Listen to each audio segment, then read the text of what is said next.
இப்போ நீங்கள் பார்த்துக்கிட்டு இருக்கக்கூடிய இடம் எங்கேன்னு இருக்குதுன்னு கேட்டிங்கன்னா, திண்டுக்கல் கரூர் மெயின் ரோட்டில் வெள்ளப்பாறைக்கும் தண்ணி பந்தலுக்கும் இடையில ரோட்டுக்கு கிழக்கு இருக்குது. 1/2 கிலோமீட்டர் அளவில் கிழக்கு இருக்குது. இந்த கோயிலுடைய பேர் வந்து முனியாண்டி கோயில்னு சொல்கிறாங்க. அப்படி இந்த முனியாண்டி கோயிலில் வந்து இதுவரைக்கும் வந்துட்டு போன பக்த கோடி பெருமக்களுக்கு எந்த ஒரு குறைபாடுகளுமே இல்லாமல் எல்லா பிரார்த்தனைகளையுமே ஜெயமாயிட்டிருக்கு. இதில் ஒரு அதிசயமான என்ன நடந்துகிட்ருக்கு அப்படின்னா, குழந்தை பேர் இல்லாதவங்க வந்து இந்த கோயிலில் வந்து அந்த குறைகளை சொல்லி அந்த கோயிலில் ஒரு பிரார்த்தனை வச்சுட்டு போனாங்க அப்படின்னா, அடுத்த ஆண்டே வந்து அவங்களுக்கு அந்த குழந்தை பாக்கியத்தை இந்த முனியாண்டி கொடுத்துட்ருக்காரு. ஒவ்வொரு ஆண்டும் வருடமும் ஆடி மாதத்துல இந்த கோயிலில் வந்து ஆடு கோழியெல்லாம் பலியிட்டு சிறப்பான அன்னதானம் மக்களுக்கு கொடுத்துக்கிட்டு இருக்காங்க.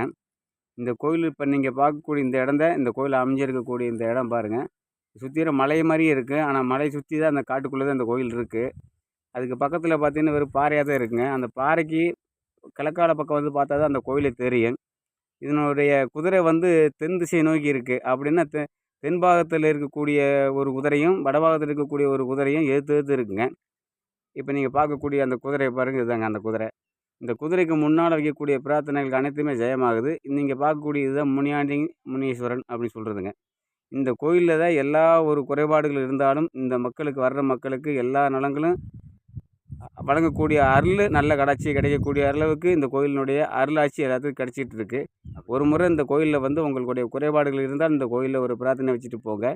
அடுத்த ஆண்டே வந்து உங்களுக்கு அந்த பிரார்த்தனை ஜெயமாயிரும். நன்றி, வணக்கம்.